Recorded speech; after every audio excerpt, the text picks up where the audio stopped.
Международная научно-практическая конференция, посвященная Новоафонской пещере, собрала специалистов-спелеологов из Абхазии, России и Австрии. Многие из них уже много лет занимаются изучением карстовых полостей республики. Одна из целей – оценить водный потенциал Абхазских гор. Пещера действительно кладезь вообще подземных вод, карстовых подземных вод. Здесь отсюда берут начало многие реки, которые находятся и которые впадают в Черное море.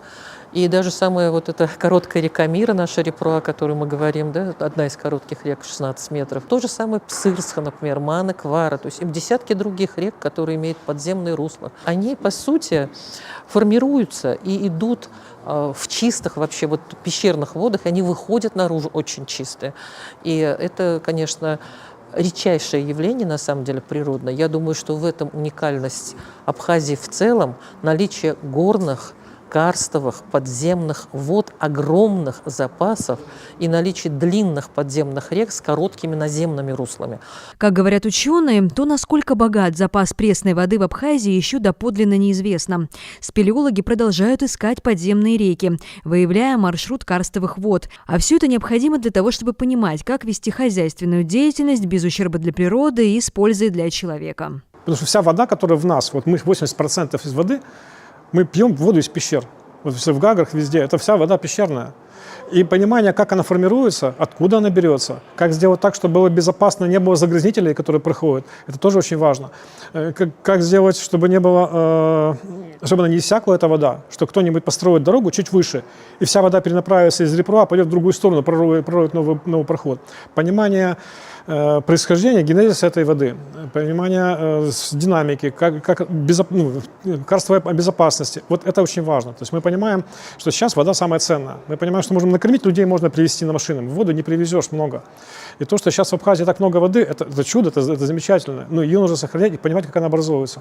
То, как влияет деятельность человека на пещеры и как сохранить уникальную флору и фауну замкнутых карстовых систем, пытаются понять ученые, изучая процессы их возникновения. Ведь то, что создавалось тысячелетиями, может быть разрушено за несколько десятков лет. Здесь, насколько примерно мы оцениваем, что, наверное, тут более 1000 пещер, вот, из них там около 145 вот, более-менее известных, вот, а сколько еще неизвестных. И, конечно, влияние человека, оно сказывается. Вот очень много устраивают таких полудиких экскурсий, когда имеют место варварское отношение. С этим надо быть очень осторожным, потому что пещеру уничтожить и потерять ее ценность очень легко.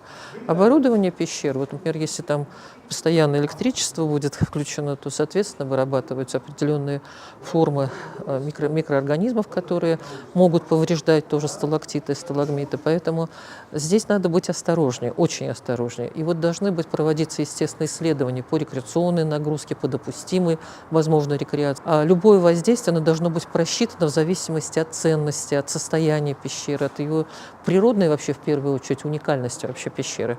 Но в то же время, по словам ученых, у Абхазии есть перспектива стать центром спелеотуризма.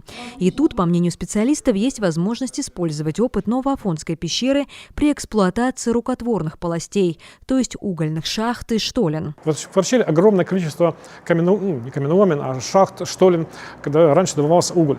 Они сейчас не используются, заброшенные.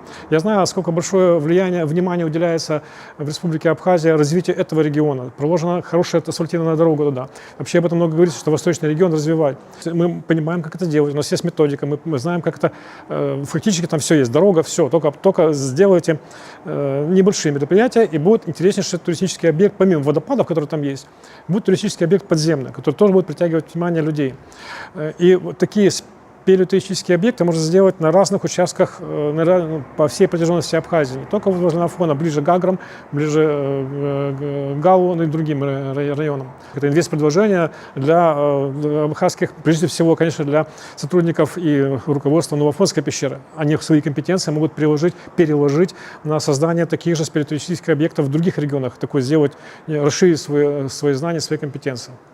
Академик Инварби Эгба рассказал о том, как меняется температурный режим пещер при их эксплуатации. И на примере Новоафонской показал, какие именно факторы влияют на изменение микроклимата. А это освещение, подсветка сталактитов, перемещение людей и движение транспорта. По словам директора пещеры, в настоящее время идет замена мониторингового оборудования на более современное. После своих изучений, анализов, экспериментов, они рекомендательные какие-то нам моменты отправляют, мы прислушиваемся.